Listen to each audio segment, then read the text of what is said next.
अस्सलाम वालेकुम my dear students, my name is Qamruzzaman Malik. I am your English teacher and personal coach. उम्मीद करता हूं कि आप खैरियत से होंगे और बड़ी खूबसूरत ज़िंदगी से इस वक्त लुत्फ़अंदोज़ हो रहे होंगे। कॉन्फिडेंस बिल्डिंग के हवाले से आज नेक्स्ट वीडियो लेकर आपकी खिदमत में हाजिर हूं। शुरू से लेकर आखिर तक देखिएगा। यूट्यूब चैनल और फेसबुक पेज को ज़रूर सब्सक्राइब कर लीजिएगा।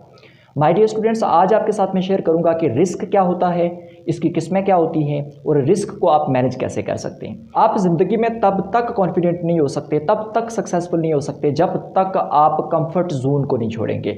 अपनी आसानियों को छोड़ के आप कैलकुलेटेड रिस्क नहीं लेंगे, तब तक आप ज़िंदगी में सक्सेसफुल नहीं हो सकते। कैलकुलेटेड रिस्क लेने के लिए सबसे पहले आपको पता होना चाहिए कि मैं कौन सा ले रहा हूँ। इस हवाले से 5 किस्में आपके साथ में शेयर कर रहा हूँ। चलें चलते हैं वीडियो की जानिब। माय डियर स्टूडेंट्स, पहली किस्म जो रिस्क की है वह है फाइनेंशियल रिस्क। ये बजट के हवाले से होता है, आपकी कॉस्ट के हवाले से होता है। आप जब कोई काम करना चाहते हैं तो आपको अपनी इन्वेस्टमेंट देखनी पड़ती है कि मैं ये जो काम कर रहा हूँ ये मेरे बजट के अंदर इसे मैं कंप्लीट कर सकता हूँ, मेरे पास इतनी कैपेसिटी है कि मैं इस काम को मुकम्मल कर सकता हूँ। तो पहला रिस्क है फाइनेंशियल रिस्क। आपको ये देखना पड़ेगा कि आपके पास इन्वेस्टमेंट कितनी है और आप इस काम को पाया तकमील तक पहुंचा सकते हैं या नहीं पहुंचा सकते, और आपके पास मुतलका कैपेसिटी भी है या नहीं है। माय डियर स्टूडेंट्स, नंबर 2 पे जो रिस्क की टाइप आती है वो स्ट्रेटेजिक रिस्क। स्ट्रेटेजिक रिस्क क्या होता है? ये बेसिकली प्लानिंग होती है कि जिस काम, जिस प्रोजेक्ट, जिस चीज़ को आप करना चाहते हैं, आया कि आपके पास ऐसा मनसूबा है, ऐसी प्लानिंग है, ऐसी कैपेसिटी आपके पास है, ऐसे ही आपके पास लेबर या फिर ऐसा आपके पास माइंडसेट है कि जिसकी वजह से आप इस रिस्क को मैनेज कर सकते हैं। तो आपको इस रिस्क को मैनेज करने के लिए देखना पड़ेगा कि आपके पास आपकी जो पावर है, आपकी जो कैपेसिटी है, आपके पास जो टीम है, वो इस रिस्क को मिनिमाइज़ कर सकती है या नहीं। माय डियर स्टूडेंट्स, नंबर 3 जो टाइप है रिस्क की वो ये है कि परफॉर्मेंस रिस्क। परफॉर्मेंस रिस्क ये होता है कि हम कभी कभार किसी ऑर्गेनाइजेशन के अंदर, किसी इंस्टीट्यूट के अंदर हम ऐसे लोगों को हायर कर देते हैं कि जो लोग बहुत ज़्यादा कॉस्टली पड़ते हैं और उनकी परफॉर्मेंस, उनकी कैपेसिटी, उनकी जो प्रोफेशनलिज्म है वो बहुत कम होता है। इस वजह से हमें मुतलका डिज़ायर्ड जो रिजल्ट है वो नहीं मिल पाते। तो ये रिस्क की एक ऐसी टाइप है कि आपने देखना है कि जो आप एक मेन फोर्स लेबर पावर आप जो हायर कर रहे हैं या फिर आप जो एक परफॉर्मेंस चाहते हैं, आपकी टीम वो आपको परफॉर्मेंस दे रही है या नहीं, और आपकी टीम उस काबिल भी है कि वो परफॉर्मेंस आपको दे सके। रिस्क की जो चौथी टाइप है वो आपके कंट्रोल में नहीं होती, उसको एक्सटर्नल रिस्क कहते हैं। बाज़ औक़ात मार्केट के अंदर, किसी जगह के अंदर या फिर कहीं पे आप जिस फील्ड के अंदर मौजूद होते हैं उस फील्ड में स्ट्राइक्स, दीगर जो लॉज एंड प्रिंसिपल्स हैं, जब वो चेंज होते हैं तो ये रिस्क आपको ऑटोमेटिकली फेस करना पड़ता है। इस रिस्क के बारे में भी आपके पास मालूमात होना बहुत ज़रूरी है। 5वीं जो टाइप आती है रिस्क की वो है positive risk. My dear students, ये पॉजिटिव रिस्क वो होता है जिसमें आपके पास जो बजट था उस बजट के अंदर रहते हुए, जो आपके पास मैन पावर थी, मैन फोर्स थी, कम ताकत, कम वसाइल, कम बजट होने के बावजूद अगर आप किसी प्रोजेक्ट को बेहतरीन तरीके से कर जाते हैं, किसी काम को बेहतरीन तरीके से आप सेटल डाउन कर जाते हैं, तो फिर ये जो किस्म आती है ये पॉजिटिव रिस्क आता है। तो आप जब रिस्क को मैनेज करना चाहते हैं तो फिर आपको करना ये पड़ेगा कि उसकी इन 5 किस्मों में से एक किस्म को फाइंड आउट करना पड़ेगा कि आप जो रिस्क लेने जा रहे हैं ये कौन सा रिस्क है और आया कि इस कैलकुलेटेड रिस्क पे आप डिज़ायर्ड रिजल्ट्स हासिल कर सकते हैं या नहीं। तो आपको रिस्क लेने से पहले इन 5 किस्मों का पता होना चाहिए कि आप कौन सा रिस्क लेने जा रहे हैं। वीडियो की सेकंड पार्ट की जानिब चलते हैं। इस स्टेप में मैं आपको ये बताऊंगा कि आप रिस्क को मैनेज कैसे कर सकते हैं।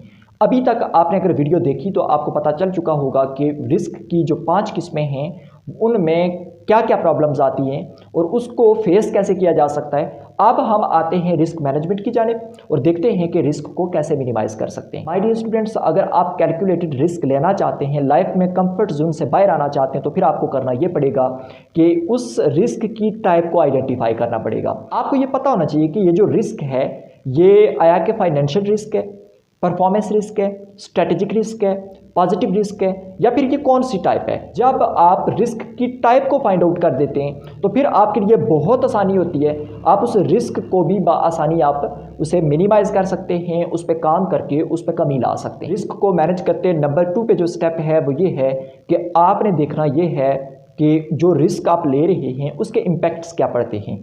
क्या उस इम्पैक्ट को आप बर्दाश्त कर सकते हैं? क्या उस इम्पैक्ट की आपकी फैमिली और उसके बाद आपके मुआशरे, आपके इर्द गिर्द मुल्क पे तो उसके असरात नहीं पड़ रहे? अगर पड़ रहे हैं तो किस हद तक पड़ रहे हैं और क्या वो पॉजिटिव इम्पैक्ट्स हैं, नेगेटिव इम्पैक्ट्स हैं? आपको ये देखना पड़ेगा कि जब आप रिस्क लेते हैं, उसको मैनेज करते हैं, तो फिर आपको उसके इम्पैक्ट्स का, उसके दायराकार का पता होना बहुत ज़रूरी है कि इसके इम्पैक्ट्स किस किस पे पड़ेंगे और किस हद तक सीवियर हो सकते हैं। तो आपने करना ये है, पहले रिस्क को आइडेंटिफाई करना है, फिर उस रिस्क के इम्पैक्ट्स को आइडेंटिफाई करना है कि उसके इम्पैक्ट्स कितने पड़ रहे हैं। अगर आप रिस्क को बेहतरीन तरीके से मैनेज करना चाहते हैं, फिर आपको करना ये पड़ेगा कि अपने जो टास्क हैं, अपने जो काम हैं within organisation, within institute, आपने अपने टास्क को प्रायोरिटाइज करना पड़ेगा। यानी उसकी प्रायोरिटी बेस पे आपने वो टास्क डिवाइड करने हैं कि मोस्ट इंपॉर्टेंट टास्क कौन से हैं, अर्जेंट कौन से हैं, नॉन इंपॉर्टेंट और नॉन अर्जेंट टास्क कौन से हैं। इन सारी चीज़ों की आपके पास एक लिस्ट होनी चाहिए, आपके पास एक पूरा मैप होना चाहिए, जिसमें आपको भी और आपके टीम मेंबर्स को भी पता हो कि हमने कौन सी चीज़ों को किस प्रायोरिटी की बेस पे, तरजीहात की बुनियाद पे हमने उनको लेके पहले चलना है और कौन सी चीज़ों को हमने बाद में रखना है। नंबर 4 पे जो स्टेप आता है वो ये है कि मिनिमाइज द रिस्क। आपने रिस्क को मिनिमाइज करना है। यानी किस तरह से आप इसे कर सकते हैं, मैं कुछ 4 पैटर्न्स आपको बताने वाला हूं। अगर आप रिस्क को मैनेज करना चाहते हैं, सबसे पहले आप देखिए कि उस रिस्क का इम्पैक्ट ज़्यादा है या थोड़ा है। अगर उस रिस्क का थोड़ा सा इम्पैक्ट पड़ता है तो उसको अवॉइड कर लीजिए। उसके बाद आपने दूसरे नंबर पे ये करना है कि उस रिस्क को एक्सेप्ट करना है। आपने ये चीज़ माननी पड़ेगी। अगर आपके अंदर within organisation, within institute, अगर किसी कंपनी के अंदर कहीं पे अगर कोई प्रॉब्लम आ रही है, आप एक HR की पोस्ट पे हैं या फिर आप मैनेजमेंट की पोस्ट पे हैं, फिर आपको ये करना पड़ेगा कि वो फाइंड आउट करके उस अपनी खामी को एक्सेप्ट करना पड़ेगा कि हमारे अंदर ये खामी आ रही है। यानी फर्स्ट ऑफ ऑल पहला काम जो रिस्क है, अगर छोटा है तो उसको अवॉइड कर लीजिए, और उसके बाद अगर छोटा नहीं तो उसको एक्सेप्ट कीजिए कि आपके अंदर ये खामी पाई जाती है। माय डियर स्टूडेंट्स, नंबर 3 पे जिस चीज़ का ख्याल रखना है वो ये है कि आपने उस रिस्क के इम्पैक्ट्स को रिड्यूस करना है। उसके जो असरात मुरतब हो रहे हैं उसको कम से कम करने की कोशिश करनी है। कोशिश कीजिए कि कम से कम आपको नुकसान हो और ज़्यादा से ज़्यादा बेनिफिट की तरफ जाइए। इसलिए आपको ये करना पड़ेगा कि उस रिस्क के जो असरात हैं उसको रिड्यूस करना पड़ेगा।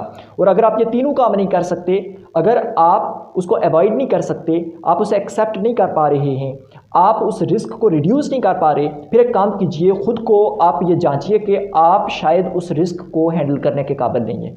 आप एक काम कीजिए, उस काम, उस जिम्मेदारी, उस रिस्पॉन्सिबिलिटी को किसी ऐसे इंसान के हवाले कर दीजिए जो कि उस रिस्क को बआसानी मैनेज कर सकता हो। तो इसलिए आपने ये 4 स्टेप्स करने हैं और इन 4 स्टेप्स को फॉलो करके आप अपने रिस्क को मिनिमाइज कर सकते हैं। माय डियर स्टूडेंट्स, 5वें नंबर पे जो स्टेप आता है वो मोस्ट इंपॉर्टेंट स्टेप है कि जब आप किसी रिस्क को फेस करते हैं तो आपको ये करना पड़ेगा कि उस रिस्क को मॉनिटर करना पड़ेगा।